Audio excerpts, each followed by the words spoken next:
You're 28 years old, minding your own business, when suddenly you become the center of a family war that would make reality TV producers jealous. That's exactly what happened to me when my grandmother passed away and I discovered something that would change everything. But here's the twist nobody saw coming, including me. Let me take you back to the beginning. Growing up, I was always the odd one out in my family. While my cousins were groomed for the family investment business, I chose a different path.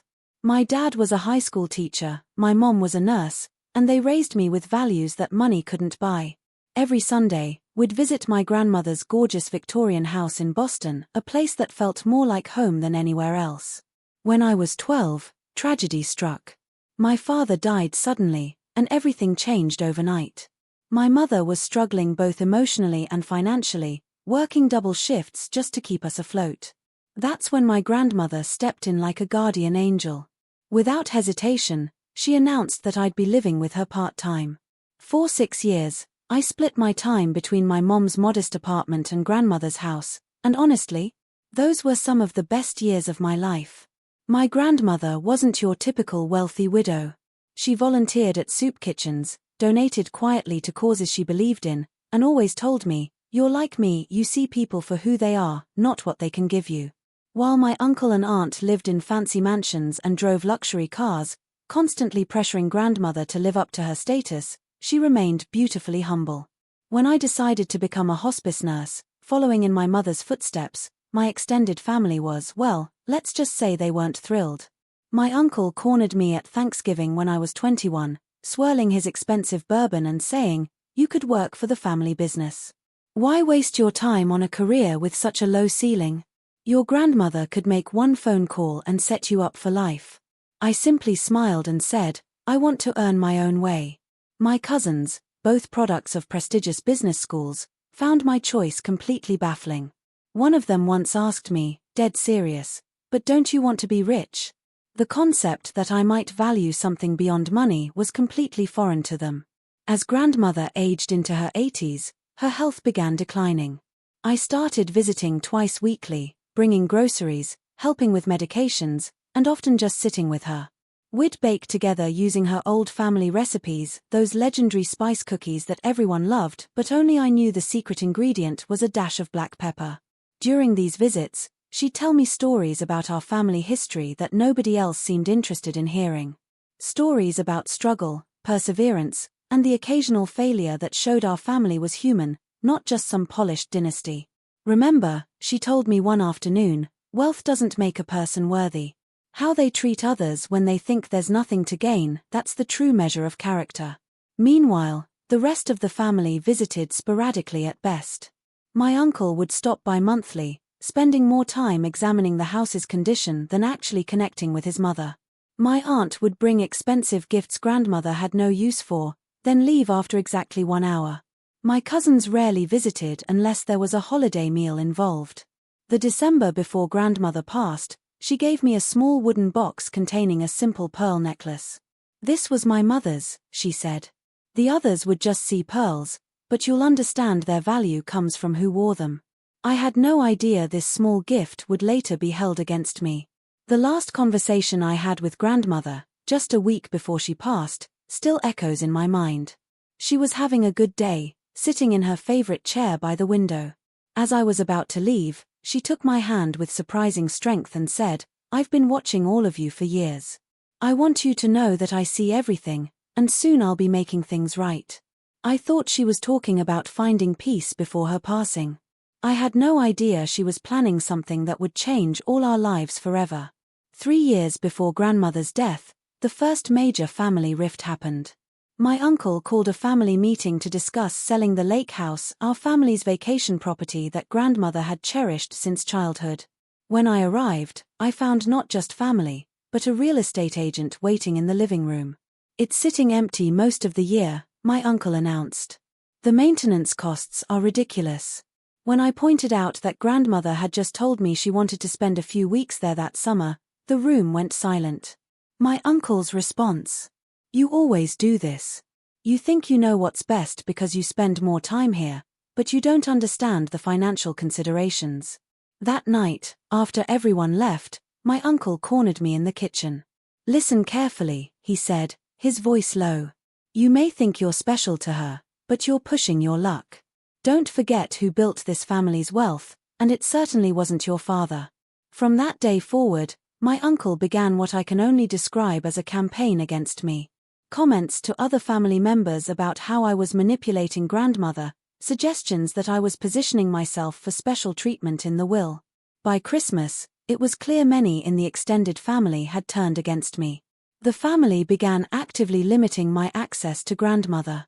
My aunt instituted a visiting schedule that gave me only 2 hours on Sunday afternoons, claiming it was to avoid tiring mother out.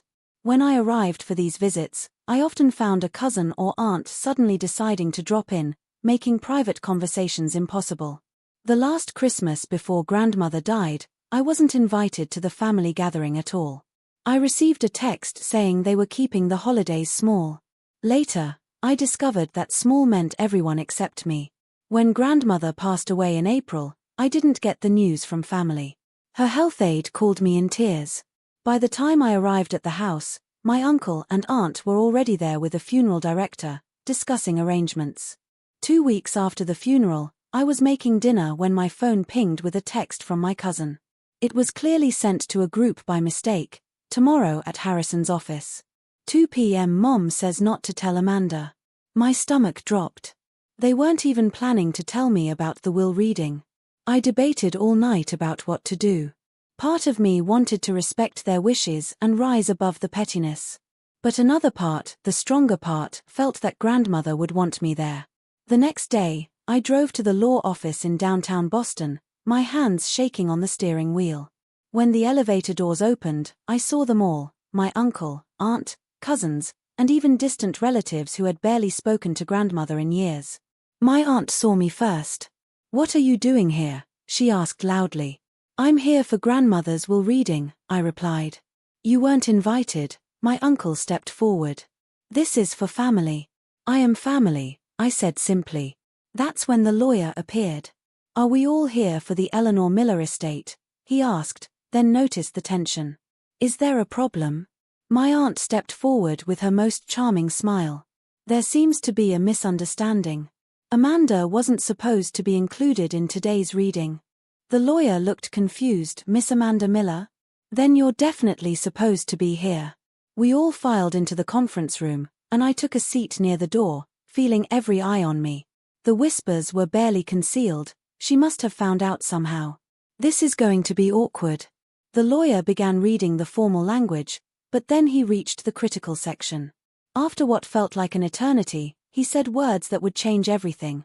"I hereby bequeath all my property, both real and personal, including my primary residence, vacation property, all financial accounts, investments, and personal belongings to my granddaughter, Amanda Rose Miller."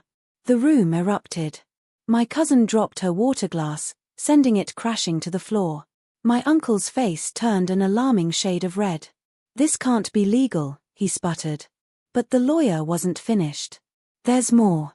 Eleanor anticipated this reaction and took extensive measures to document her mental competence. She underwent comprehensive cognitive evaluations by 3 separate neurologists, all of whom certified her as fully competent. He handed me a sealed envelope. "Your grandmother asked me to give you this letter." With trembling hands, I opened it and read, "My dearest Amanda, if you're reading this, then you've discovered you're my sole heir. I imagine the family isn't taking it well. For years, I've watched how each of you behaved around me. You were the only one who came because you wanted to be with me, not because you thought you should. You listened to my stories, baked my recipes, and treated me like a person, not a bank account. I've been conducting a test these past years, and you were the only one who never failed." As I looked up from the letter, tears streaming down my face, the room was in complete chaos. My uncle was on his phone calling his lawyer, my aunt was sobbing, and my cousins looked like they'd seen a ghost. "There's something else," the lawyer said loudly. "Eleanor documented everything. She kept records of visits, conversations, and behaviors. She installed a security system 2 years ago. She saved text messages and emails. She even recorded conversations. Then came the bombshell. Eleanor was aware that items had already been removed from her home without permission. She maintained a complete inventory with photographs. The color drained from their faces as he listed specific items: the Tiffany lamp now in my aunt's living room, the diamond tennis bracelet my cousin had worn to a charity event, paintings that had mysteriously appeared in my uncle's office. Any items removed must be returned within 30 days, he continued. Failure to do so will result in legal action. My uncle finally exploded. "This is your doing," he shouted at me. "You manipulated a confused old woman."